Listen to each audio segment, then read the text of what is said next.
they literally had a license to kill. Literally, they would go out and they'd steal cars. They would get unmarked cars. They would use unattributable guns, not military issue guns. And they'd go by these barricades and they'd shoot at them. In Kenya, he was able to go into the jungles with the local guides, if you want, and find the enemy.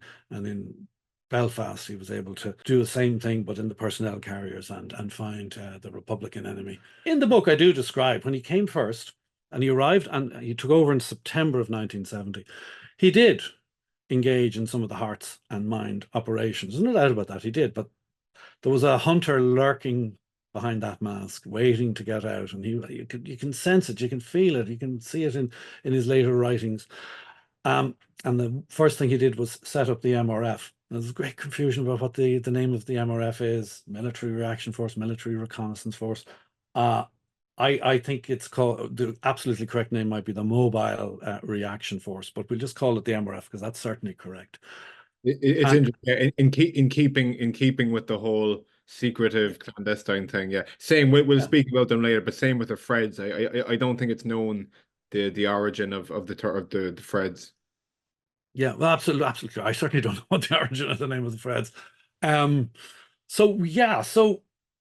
Do you remember I described how they would get local people in Kenya who obviously looked local, and they could go in and they could go out. Well, that was very, very easy for British soldiers in Belfast to look like locals. So they dress up as tramps and they would walk around. And the first iteration of it, they were called the bomb squad, and they were out there looking, watching, monitoring for people who might be carrying bombs, bringing bombs. But then that elevated into the military reaction force. And everybody who looks at this area has suspected and believed rather, that Kitson was involved in it. Now, Kieran McGart with Paper Trail, a superb man for digging things out of the archives. He found a paper by Kitson, and Kitson's writing to a terribly interesting guy called Howard Smith. I'll tell you about him in a moment.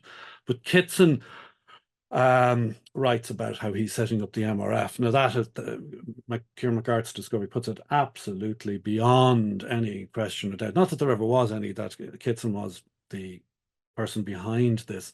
The reason some people in the past have doubted it is because Kitson left Belfast in April of 1972, and the MRF killings really didn't start until a little bit later in the summer of 1972. And you have letters going backwards and forwards from Kitson to Howard Smith describing how he's setting up the MRF. So he sets up the MRF, and it does quite a number of things. Some things you can't criticize; they're perfectly legitimate security exercises. They're going out, they're surveilling people, they're looking to stop people being bombed on the streets. That's totally positive, and no one can criticize that. That's your support of the IRA, which I'm not, so I don't criticize them for that at all. But then they started shooting to kill, and the case that's coming up for trial soon, there was a Catholic ex-serviceman manning a barricade. He wasn't armed. He wasn't an IRA man, nothing like that. Sorry, Patrick McVeigh. Oh, sorry, yes, yes, absolutely correct, Patrick McVeigh. And guys drive by their MRF, they shoot him, they kill him, and unfortunately for them, from their perspective, they were seen having been stopped later, very shortly afterwards, a few minutes later, at a military checkpoint, and they were able to show their warrant cards or whatever it was they had. So the game was up. People knew that the soldiers were involved, and then they had to admit this, and then they said, "Well, we were fired upon," and the usual story: blame the victim. There are various theories as to why he was shot. Who knows? Who knows? One theory was they mistook him for another a Republican. There certainly were other people shot by the MRF, and they looked very, very like well-known Republicans. And the belief is that these guys were, well, it's not a belief. These guys have pictures of known subversives, IRA people, up on the walls of their HQ at Palace Barracks, just outside Belfast, and they would go around the place roaming and shooting. Now, another thing they did, which was very, very close to what they did in Kenya. In Kenya, they would get people in big hoods, so they looked like the Ku Klux Klan. and they would put them into jeeps, and they'd drive them and then parade people in front of them, and they would be able to identify who was in the Mama and who wasn't. In Ireland, they did something a little bit similar, but they didn't use the Ku Klux Klan hoods. They put them behind curtains, or they took people out in personnel carriers. You know, they have the slits, little slits at the back, so they would In be the dropped up Saracens, into. Yeah, exactly. And they might spot somebody, and then they would photograph them. And again, this was if I can use the metaphor, in Kenya, he was able to go into the jungles with the local guides, if you want, and find the enemy. And in Belfast, he was able to do the same thing, but in the personnel carriers, and find the Republican enemy and photograph them. And possibly then that's how some of them might have had their photographs on the wall, and some of them might have been lined up for assassination. But he was gone. He was gone by April, and the shootings that I'm describing there now began in the summer of 72, give or take a few weeks. Kitson wasn't there, and the discipline wasn't right. Now, Kitson was a severe man. He was a strict disciplinarian, stickler for protocol and all the rest of it. And maybe the operations might have been run a bit more tightly, and they might have got away with them for a little bit longer if Kitson had been around. Perhaps not. But the whole thing fell apart because the guys, remember a moment ago I spoke about the fellas in the vans going around, the personnel carriers looking around. They were called Freds. God knows why, but they were called Freds. And two of them, the IRA, eventually discovered that two of them, first of all, one of them, a fellow called Seamus Wright, they found out that he had fallen into the clutches of the MRF, and they lifted him, and he confirmed this. And he later then said, well, there's another guy who's doing this, and that was a guy called McVeigh. And they lifted them, and between the jigs and the reels, they found out about two reasonably well, to people like me, very well known, I think, but even to the public, reasonably well known operations that were taking place in Belfast at the time. And they're quite ingenious. The first one was certainly quite ingenious. It was called the Four Square Laundry. I spoke to, when I was researching the book, I spoke to Colin Wallace, who had a peripheral involvement with the operation. You know, Colin Wallace, the psychops whistleblower. I'd love to interview him sometime, yeah. I'll arrange that for you, no problem. But anyway, so Colin describes how there was so much money coming in to, presumably the money was, well, obviously he was based in Lisbon, so the money must have been coming back to be counted in Lisbon. And they didn't know what to do with it, because because the whole thing was being financed, the laundry operation was being financed by the military.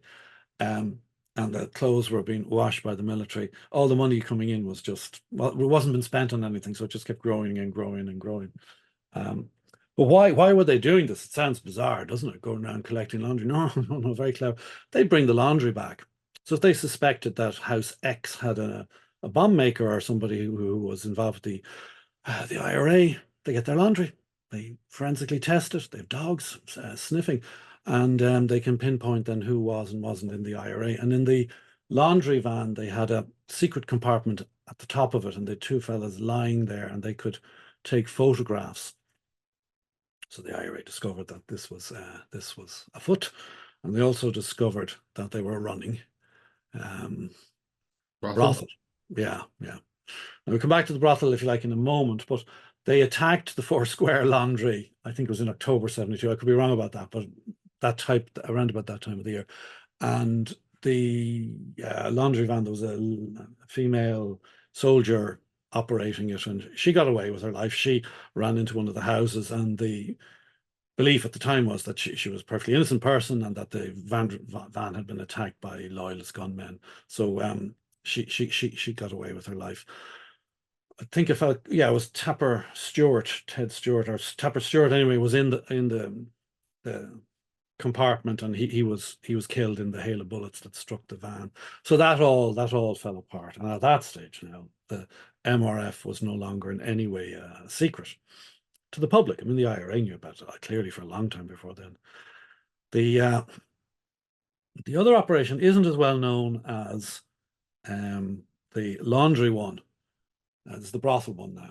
So to go back, in fact, it was called Gemini, was it? A driver? Yeah, the Gemini. There was a guy called Bernie Silver, and he was one of the biggest pimps in Soho. Ran a massive empire, extraordinarily rich man. Reputed to have killed at least 6 women in his time. Not a nice guy. Gangland, involved in murders, put on trial for murders, all of that. Bernie Silver was not a good guy. Horrible man. Um, but he got away with an awful lot for a long time, and he was quite successful. And clearly he was playing games with the intelligence services, and definitely played games with the intelligence services in Northern Ireland. He was brought over in 1970, and he spent about 10 days in Belfast, and his task was to find suitable places for brothels. The Gemini was but one. There were at least 3 brothels, and there was one for homosexual clientele as well. And this was completely separate now to the Kincora scandal, where it doesn't bear thinking about what these people did, what they were prepared to do. The end really did justify the means. So anyway, Silver identifies these various good locations, and they start advertising this as a massage parlor. And then the Freds are arrested. The Freds knew about it. You see, the Freds were based in Palace Barracks, at least intermittently. They would go back out into the community, and they would go back into Palace Barracks. So they would, for example, they would see the 4 Square laundry van, and they would see the people driving it, and they would have known who was involved with it. I don't know exactly how they found out about the brothel, but anyway, so the IRA attacked that as well. They claimed that they killed somebody. Who knows?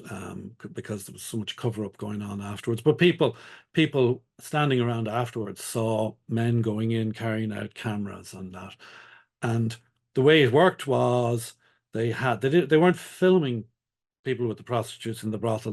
They had an automatic camera that would take pictures every few seconds, click, click, click. And to get over the sound of the clicking, they had loud music pumping through the rooms. And a few years later, Bernie Silver is on trial for something in London, and one of the most senior Met police officers gives evidence on his behalf, saying that he was most helpful and helped us solve some murders in Belfast. And what the police officer was referring to there was that 3 soldiers had been lured away to a party. They'd been shot and killed. And there was a lot of gossip in the nationalist communities about who had done it. And one of the visitors to the Gemini spoke about it, and whether it was, there's 2 theories. One was it was just pillow talk wheedled out of the gentleman, or alternatively they just blackmailed him and they showed him the photographs and said, "Now tell us what you know," and he told them what they know, including that. But anyway, that's how they found out. So there's no doubt that I mean, there you have the admission in open court on oath, the police officer saying this man was helpful to us. So that's what that was about. I said earlier on that Kitson was involved in driftnet intelligence gathering in Cyprus and elsewhere, of course. So this gives you an indication of the scale of the operations that were taking place with him in Belfast. There was no holding this man back. Workaholic, obsessed with his job, and he spent all of his time thinking up ways of gathering intelligence. There's a very famous quote from Chairman Mao, terrible person, but he gets the quote about guerrilla warfare. He nails it. Like, he says that the guerrilla fighter is a fish, and he swims among the ocean, and the ocean being like the general population. Kitson had his own take on that quote, and he said that sometimes it's necessary, if you can't quite get to the fish, or if you're having difficulty doing that, to do something to the water, so to speak. You might tell us about some of these efforts. I think, in my opinion, like, there was a few too many of these drive-bys that ended up being completely innocent people for it to be just confusion. In my opinion, I do think that there was times when they just intentionally shot up innocent people in an area to convince them that it was loyalist or even IRA and break trust. So that would be in keeping with the doing something to the water part. Some of these guys were shot at barricades, and the barricades were put up originally to stop Shankill Defence Association and the likes, going in, burning people's houses. There's a very famous photograph, I see it now all the time on Twitter feeds, of a man in a police uniform dropping a petrol bomb into somebody's house in August of 1969. So they want protection. They put up the barricades, and Kitson saw this as an egregious insult to the Crown. The writ of the Crown should run everywhere, especially under his watch in Belfast. So they would go out and they'd steal cars. They would get unmarked cars. They would use unattributable guns, not military issue guns, and they'd go by these barricades and they'd shoot at them. And it's a way of saying, don't do that. It's dangerous. Keep away from it. Poisoning the water. Poisoning the water. Shooting people randomly on the streets. Well, the ones I've looked at, I think that there's certainly an element of that, but there's equally an element that they thought that they might be terrorists. But I mean, it's not good enough. If you have kind of a bad photograph of somebody, you drive by, that might be them. Actually, we take a shot at them. I mean, that covers both bases. We might get a target, but even it doesn't matter if it isn't. It's still poison the water. I was going to say a photo from 1970. I can only imagine what they looked like. The other thing is, almost any time one of these instances occurred where MRF would spray like a group of people and it would turn out they're all innocent, no guns, no nothing, and they always seem to have like this get out of jail free card, which was to say, look, we were fired on. In one case, they said we were fired on by 5 gunmen, and the 5 people they fired on had no residue of anything. No, yeah. Exactly. Oh yeah, absolutely. So it does seem as if they could kind of do what they like, and look, if it goes really wrong, you have this get out of jail card that you can pull out anytime. They literally had a license to kill. Literally.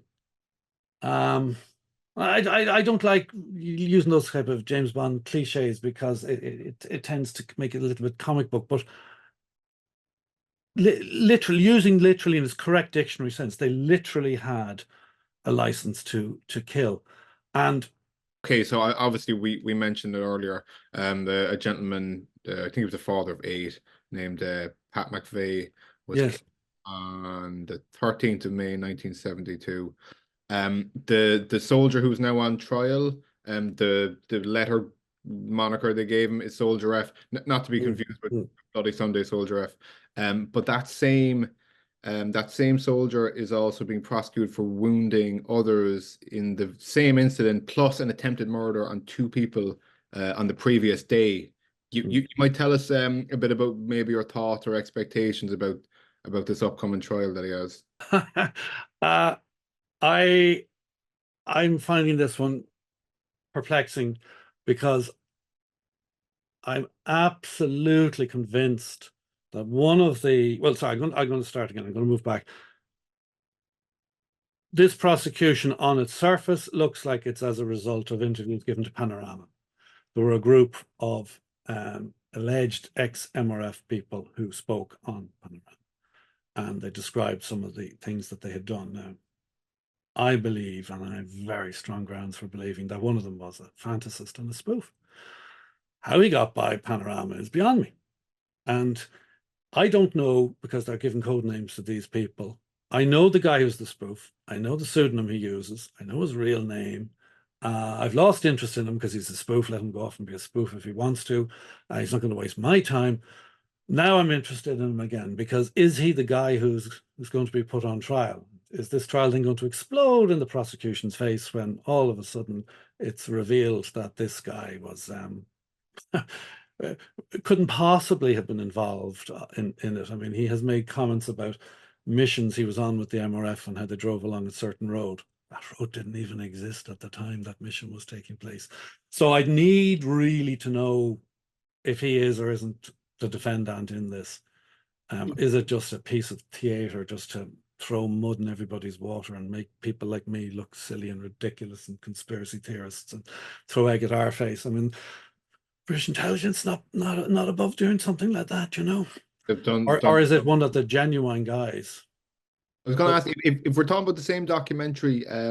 I believe the members in it. There was a guy with there was a curly guy, and there was a fella who had glasses and kind of had like a Yeah, mustache and a goatee. Are we talking about the same documentary? yeah, that's the documentary, all right. Yeah, yeah. Are you comfortable saying who you think is the spoofer, or what it might jeopardize something? Well, he wasn't named on Panorama. And I think I'll just leave it like that for the moment. For the moment, if let's just anybody, like people who watch your podcasts, John, are people who are interested in this world, and um, it's great podcast, by the way, love it. Thank you, I appreciate it. Oh, no, love it. Um, Now that information, let it spread out there and let people sit back and watch. I don't know who's being prosecuted, so I don't know if it is the guy I believe is the spoofer or not. But um, there's a there's a little exclusive for you if you like, piece of brand new information coming out. So Appreciate it. let's watch that space. And I'm very anytime you want, I'll come back and we can update this if you like. There's one guy I would love to tell you about called William Black. Please do, yeah. Yeah, because again, it shows what these MRF guys were up to. William Black was a guy in his 40s. He was a Protestant. He was a religious guy. He was also a very courageous and brave guy. And he seems to me to have been a guy with a moral compass and a brave man. And one night he looks out his window and he sees three fellas robbing a car or robbing a van across the way from him. And courageously he gets his gun and he goes out and he confronts them. And they scarper off, but he captures one of them. A few minutes later, he's holding his gun over the guy, and the guy says, "I'm security, I'm security." And then the other two guys who've escaped, or three guys who've escaped, come back, and then the police start flooding the place. These were MRF guys. So they were out stealing a car so they could go into an area in an unmarked car, and if they were seen, it would be somebody else who would get the blame for it. This man was then brought to the MRF or brought to a nearby police station. He saw the guys who'd been stealing the car, the guys he tried to arrest, and they had wigs in their hands, and they were British soldiers and they had British accents. And you'd think that they would have said, "Look, sorry about that, sorry for giving you a fright." No, they were really arrogant and annoyed at him.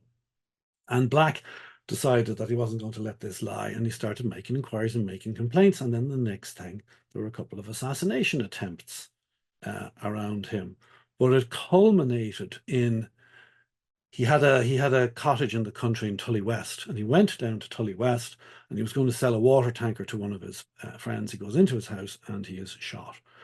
And a guy called Kennedy Lindsay wrote a book about this, and the book came out around about 79, 80, that type of time. And Kennedy Lindsay described how the guy who shot him was an SAS fellow who'd been flown in to carry out the assassination, and that when he discovered that Black was this honourable guy, he wasn't a terrorist that he'd been told he was. He was viciously upset and annoyed about this, and he actually went into the hospital to see how your man was doing, and he went in his uniform. Now, I think that was making a statement to people.